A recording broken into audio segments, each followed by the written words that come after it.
Tiba-tiba dapat transferan masuk dari kredit pintar, padahal tidak mengajukan, tidak install aplikasi, tapi tiba-tiba ada transferan masuk dan kalian harus membayar pinjamannya. Nah, bagaimana solusinya? Yuk kita akan bahas di video kali ini teman-teman. Buat teman-teman yang mungkin pernah mengalami hal yang sama atau saat ini sedang mengalami hal yang sama, bahwa teman-teman ini tidak pernah mengajukan pinjaman online apapun di aplikasi kredit pintar, namun tiba-tiba mendapatkan atau menerima dana masuk atau dana pinjaman masuk dari aplikasi kredit pintar. Nah, apa sih yang harus kalian lakukan? Toh kalian nggak minjem, tapi kalian dapat pencairan dana dan transferan dana masuk ke rekening kalian. Nah, di video kali ini ada sebuah kasus ya yang saya dapatkan dari mediakonsumen.com. Beliau mendapatkan transferan masuk yang secara tidak beliau inginkan, ya, mendapatkan 841.000, pengirimnya adalah Kredit Pintar Indonesia. Terus kemudian beliau ini menceritakan ya, saya merasa tidak mendownload apapun atau mengajukan dana ke aplikasi Kredit Pintar. Dan akhirnya beliau langsung menghubungi customer service dari Kredit Pintar via telepon. Dan jawaban dari pihak Kredit Pintar adalah mereka memberikan nomor virtual account dan beliau diminta untuk mengembalikan dana tersebut dan ada tambahan sebesar Rp20.000. Nah, karena beliau nggak mau ribet, akhirnya beliau mengembalikannya dan dengan biaya tambahan Rp20.000 seperti ini. Nah, bukan masalah Rp20.000-nya ya, bukan masalah pengembaliannya. Kalau hal-hal seperti ini sering terjadi, ini tentunya akan merugikan masyarakat. Ini tentunya akan merugikan teman-teman ya. Teman-teman nggak minjem, tiba-tiba dapat uang pencairan dana, lalu teman-teman harus mengembalikan ke Kredit Pintar dengan tambahan Rp20.000 untuk biaya virtual account atau admin atau apalah itu.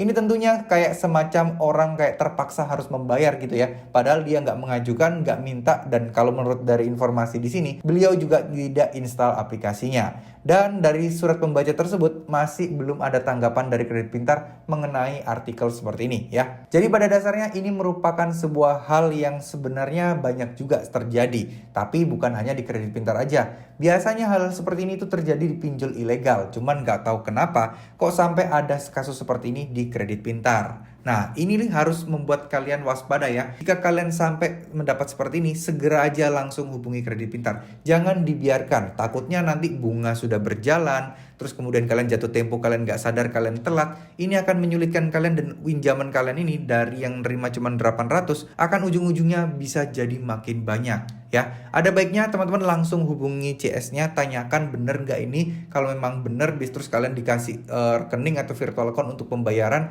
Nah, ini harus kalian perhatikan baik-baik. Semoga ini tidak terjadi ke depannya ya. Jadi kalau misalnya seperti ini terjadi, ya rugi di kita. Kita nggak ngerti apa-apa, nggak tahu apa-apa, dapat transferan, kita suruh balikin, disuruh nambahin pula untuk biaya adminnya. Ini tentunya akan merugikan buat kita semua teman-teman. Jadi buat teman-teman yang mengalami hal yang sama, mendapatkan kejadian yang sama, yuk teman-teman mulai ini aja deh, mulai untuk berhati-hati. Siapa tahu ini merupakan kebocoran data atau data pribadi kita sudah mulai tersebar dan dimanfaatkan orang.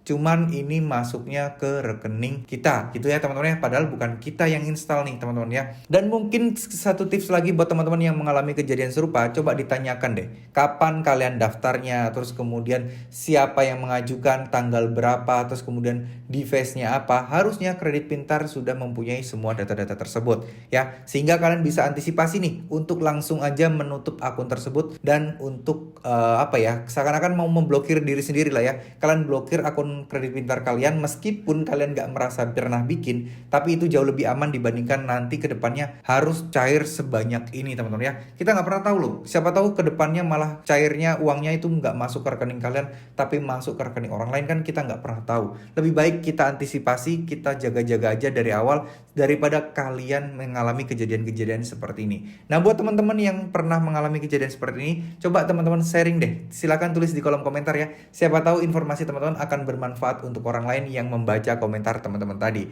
ya. Mohon maaf jika ada salah-salah kata. Terima kasih, semoga aksi ini tidak terjadi kepada kita semua dan semoga sudah stop deh, sudah berhenti deh kejadian-kejadian kayak gini. Karena tentunya ini akan merugikan orang lain ya. Terima kasih, mohon maaf jika ada salah-salah kata. Wassalamualaikum warahmatullahi wabarakatuh.